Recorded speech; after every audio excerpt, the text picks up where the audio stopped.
महायज्ञ का पुरस्कार यशपाल द्वारा लिखी हुई बहुत ही खूबसूरत कहानी है, जिसमें आप जानेंगे कि किस तरह एक मनुष्य है जो अपनी मानवता दिखाता है और बिना निस्वार्थ अपने बारे में सोचे हुए एक भूखे मरणासन कुत्ते की मदद करता है। तो बिना देरी के स्टार्ट करते हैं हमारी कहानी महायज्ञ का पुरस्कार, रिटन बाय यशपाल। हेलो मेरे प्यारे बच्चों, मैं प्रिया मैम आपके लिए हिंदी का एक और वीडियो लेकर आ गई हूं और आज जो चैप्टर हम करने वाले हैं उसका नाम है महायज्ञ का पुरस्कार। यज्ञ क्या होते थे? जब हमारे पास बहुत एक्सेस मनी होता है या हम कोई ऐसे विनम्र दिल के इंसान होते हैं जिसमें हम पूजा पाठ और इस तरीके की एक्टिविटीज करते हैं जिसमें हम अपने ईश्वर को याद कर रहे हों, उसे यज्ञ कहा जाता था। यज्ञोपवीत लगाया जाता था और उसमें हवन किया जाता था, उसे यज्ञ कहा जाता था। पुराने टाइम में एक परंपरा थी कि आप अपने किए गए अच्छे कार्यों के बदले, यज्ञ के बदले क्या कर सकते थे? आप उनका क्रय विक्रय कर सकते थे, यानी कि उन्हें खरीद या बेच सकते थे। ठीक है, तो जो बंदा खरीदता था उसे बेचने वाले बंदे के जितने भी पुण्य कर्म होते थे वो मिल जाते थे। ठीक है, एक पर्टिकुलर काम का, एक पर्टिकुलर यज्ञ का मूल्य फिक्स करके उनका क्रय विक्रय किया जाता था। इसे कहा जाता था यज्ञ बेचना। ठीक है, अब ये मैंने आपको इसलिए बताया है क्योंकि इसका हमारे चैप्टर से रिलेवेंसी है। महायज्ञ का पुरस्कार यशपाल द्वारा लिखी हुई बहुत ही खूबसूरत कहानी है, जिसमें आप जानेंगे कि किस तरह एक मनुष्य है जो अपनी मानवता दिखाता है और बिना निस्वार्थ अपने बारे में सोचे हुए एक भूखे मरणासन कुत्ते की मदद करता है। तो बिना देरी के स्टार्ट करते हैं हमारी कहानी महायज्ञ का पुरस्कार, रिटन बाय यशपाल। क्या होता है कि हमारे एक सेठ जी होते हैं और वो बहुत अमीर होते हैं। ठीक है, तो जब वो अमीर थे तो वो दयालु भी थे, बहुत सारे पूजा पाठ इस तरीके की चीजें वो करते रहते थे, लोगों की मदद करते ही रहते थे। लेकिन नियति और अच्छे दिन हमेशा एक जैसे तो रहते नहीं है। सेठ जी के दिन पलटते हैं और उनका आ जाता है डाउनफॉल, और ऐसा वैसा डाउनफॉल नहीं, ऐसा उनकी स्थिति हो जाती है कि उनके पास अनाज भी नहीं होता है। ऐसे में उनकी पत्नी उन्हें सजेस्ट करती हैं कि जब हमारे दिन अच्छे थे तो हमने जो यज्ञ करे हैं उनमें से कोई यज्ञ क्यों नहीं बेच देते, उनका विक्रय क्यों नहीं कर देते, तो हम क्या होगा, कुछ दिन तो गुजर बसर कर पाएंगे। अब ये सोचकर सेठ जी सोचते हैं कि सोचते हैं इसके बारे में, वो पूरी रात लगाते हैं और सोचते हैं और अगली सुबह अपनी पत्नी से कहते हैं कि ठीक है, मैं अपना एक यज्ञ बेच दूंगा।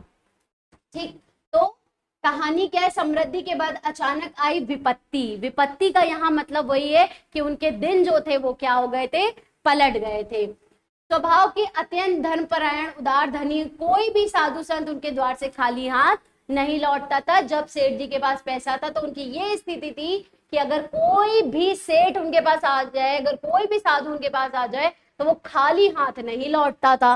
भाग्य का उलटफेर, जैसे ही उनके दिन पलटे तो उनके साथ क्या हो गया, अचानक उनके दिन फिरे, सेठ की सारी धन संपत्ति नष्ट हो गई और उन्हें घोर दरिद्रता और भुखमरी का सामना करना पड़ा। विपत्ति के इस सबसे अंधकारमय समय में उनके स्वार्थी साथियों और तथाकथित मित्रों ने उनका साथ पूरी तरह छोड़ दिया। ये भी तुम्हारे लिए लेसन है कि जब तुम्हारे दिन अच्छे होंगे तो जो बहुत दूर के रिश्तेदार भी हैं ना, वो भी तुम्हें ऐसे बताएंगे कि हाय रब्बा, पता नहीं कितने पास के तुम उनके सगे संबंधी हो। लेकिन जैसे ही तुम्हारे दिन पलटेंगे और तुम्हारे ऊपर मुसीबत आएगी ना, वैसे ही वो फ्लिप हो जाएंगे कि अरे कौन, मैं तो नहीं जानता, कौन है आप। तो ये हाल हो गया था हमारे सेठ जी का। लेकिन ऐसा नहीं है, उन्होंने इतने अच्छे कर्म करे हैं कि ईश्वर कहीं ना कहीं उनकी मदद करेंगे ही। आज मुसीबत है तो कल के उनके दिन हो सकता है फिर पलट जाए, यही जानते हैं आगे। अब क्या होता है, आध्यात्मिक पुण्य बेचने की एक हताश यात्रा। उनकी पत्नी ने उन्हें सजेस्ट किया कि आपने जो यज्ञ, जो पूजा पाठ पहले किया था, इनमें से एक कोई बेच दीजिए। उस प्राचीन काल में यह प्रथा प्रचलित थी कि धार्मिक अनुष्ठानों के फलों के का धन के बदले क्रय विक्रय किया जा सकता था। देखो, यज्ञ का फल मिलता था, यानी कि पुण्य मिलता था। अब उसे क्या आप कर सकते हो, उसे खरीद या बेच सकते हो। लेकिन भैया, इससे अपना हिंदू धर्म को गलत मत समझने लगना, ये एक बस प्रैक्टिस थी। और जिसमें क्या किया जाता था कि अगर तो आपके दिन बुरे हो गए और आपके सगे संबंधी ने आपका साथ छोड़ दिया है, तो आप अपने उन पुण्य कर्मों को बेचकर क्या कर सकते हैं, पैसे ले सकते हैं। सलाह, भुखमरी से बचने के लिए बुद्धिमती सेठानी ने सेठ को अपना एक पुराना यज्ञ बेचने की सलाह दी। लंबी यात्रा के लिए रास्ते में खाने हेतु केवल 4 रोटियां लेकर सेठ एक धनी खरीदार की तलाश में पैदल ही निकल पड़े। अब क्या हुआ कि कुंदनपुर में एक धन्ना सेठ रहते थे और हमारे सेठ जी ने उनके बारे में सुना हुआ था। उनकी जो पत्नी थी, उन्हें दिव्य शक्ति प्राप्ति ऐसा कहा जाता था, वो भूत और भविष्य देख सकती थी, ऐसा भी कहा जा सकता था। ठीक है, कहा जाता था, वो देख पाती थी कि नहीं ये मुझे पता नहीं, ये हमारे राइटर ने बताया है कि वो देख पाती थी।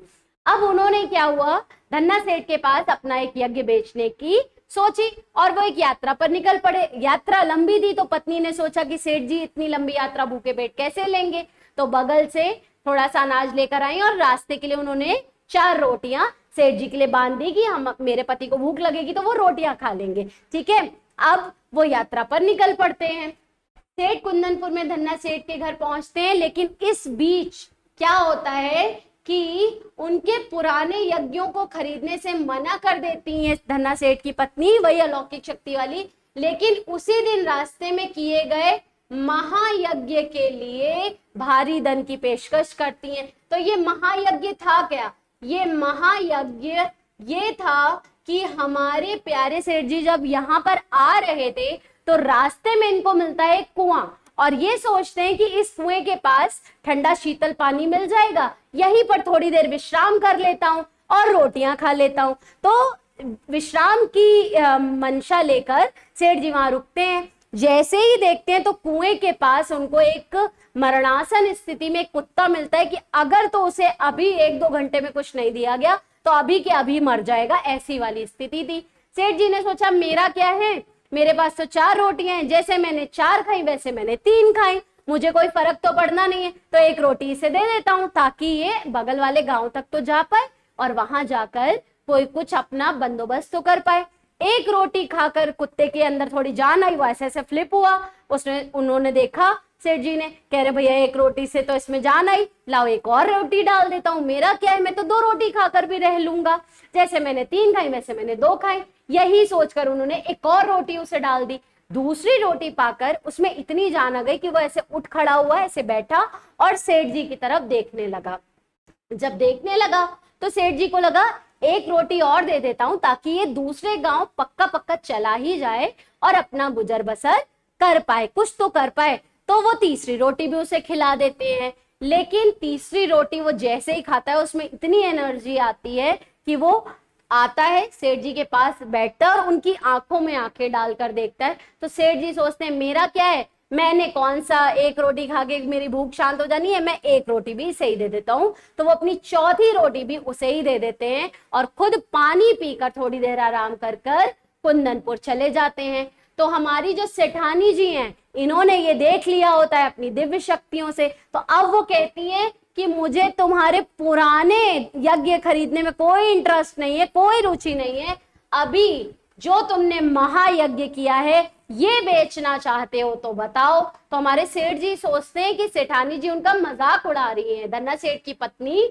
उनका मजाक उड़ा रही। तो वो कहती है मैं तो वर्षों से भूखा हूं, मैंने तो वर्षों से कोई यज्ञ नहीं किया, कोई काम नहीं किया, और आप कह रही हैं कि मैंने महायज्ञ किया है। तो फिर सेठानी जी सारी बात बताती हैं कि वो कौन से वाले यज्ञ की बात कर रही हैं।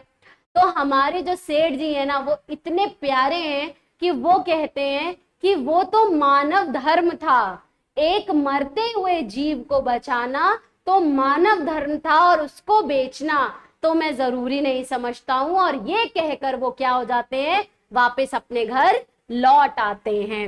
एहसास क्या होता है उनको, वह स्पष्ट करती हैं कि स्वयं भयंकर भूख सहते हुए एक भूखे कुत्ते को अपनी सारी रोटियां खिलाना ही सबसे परम निष्कलंक त्याग था, निस्वार्थ का त्याग था, जिसका आध्यात्मिक मूल्य किसी भी महंगे अनुष्ठान से कहीं अधिक है। आपके पास जब पैसा था और आपने यज्ञ कर लिया और पूजा पाठ कर लिया, ईश्वर को साक्षी मान लिया और आडंबर कर लिए, उसका कोई पर्पस नहीं है। जब आपके पास कुछ नहीं था तब आपने वो चारों रोटी उस मरणासन कुत्ते को दी, यही सबसे बड़ा महायज्ञ है।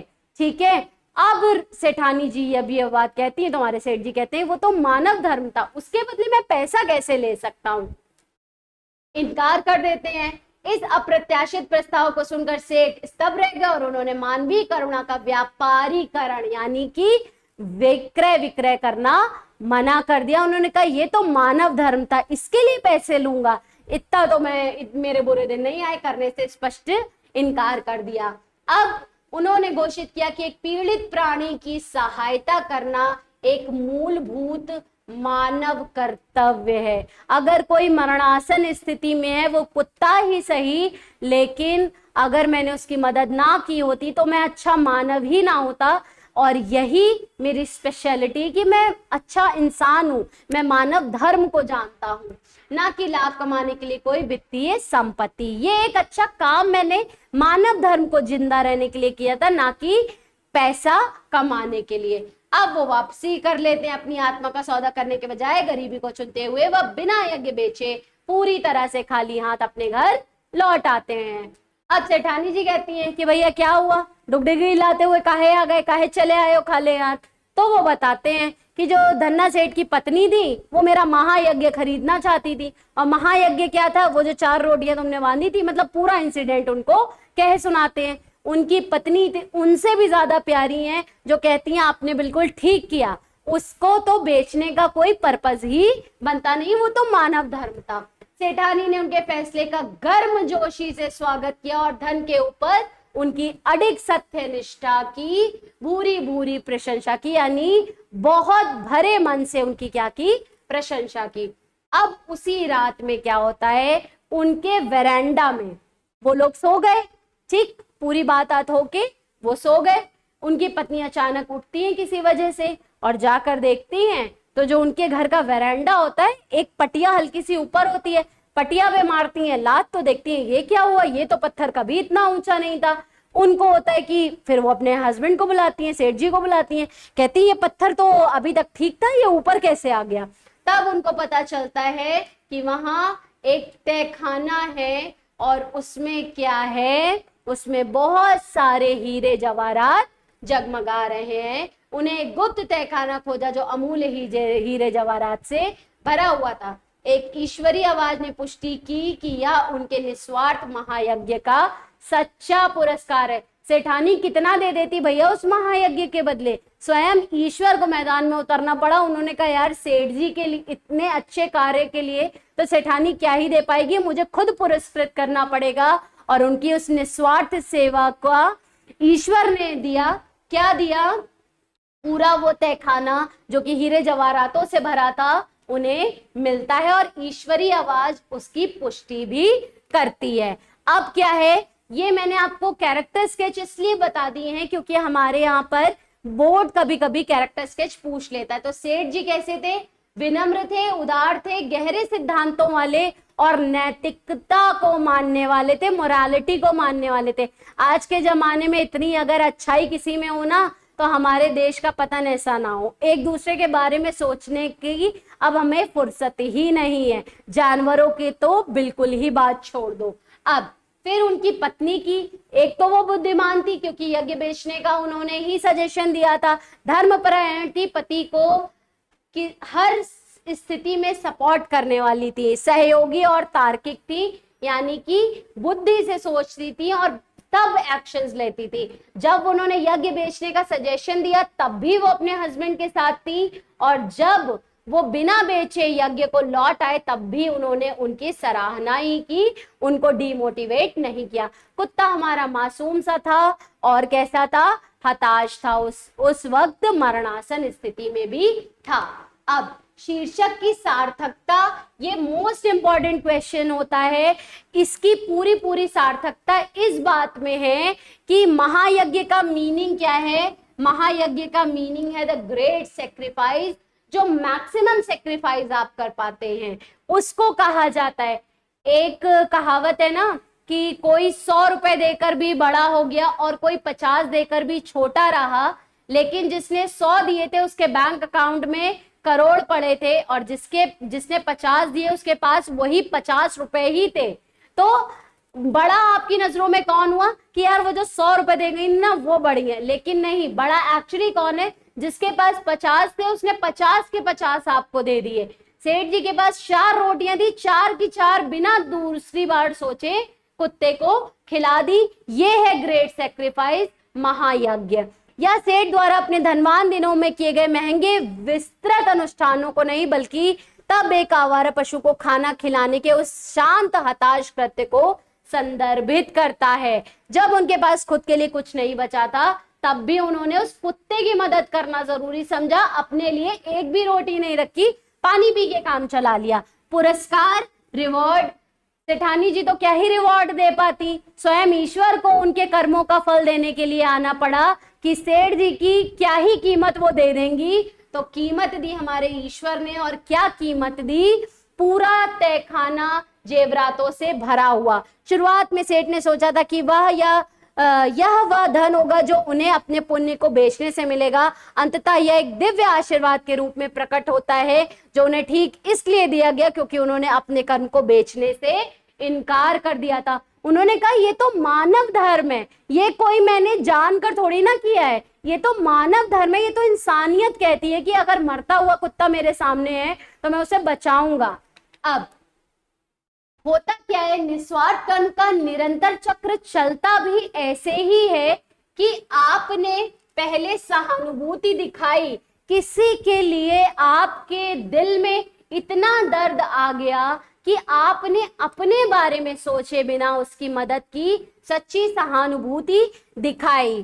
पूर्ण त्याग, चाहते तो कुछ तो अपने पास रख सकते थे ना, पर नहीं किया। 4 की 4 रोटियां दे दी। अब अडिग सत्यनिष्ठा, उसको देने के बाद भी सेठानी से कोई मूल्य तो ले सकते थे, पर वो भी नहीं किया। और फिर सेठानी तो क्या रिवॉर्ड कर पाती? तो ईश्वरीय न्याय हुआ, ईश्वर ने खुद न्याय किया। और क्या किया? बिना मांगे ही असीम पुरस्कार प्राप्त कर दिया। आई होप आपको इस कहानी से मानव धर्म के बारे में और मानवता के बारे में काफी कुछ जानने को मिला होगा।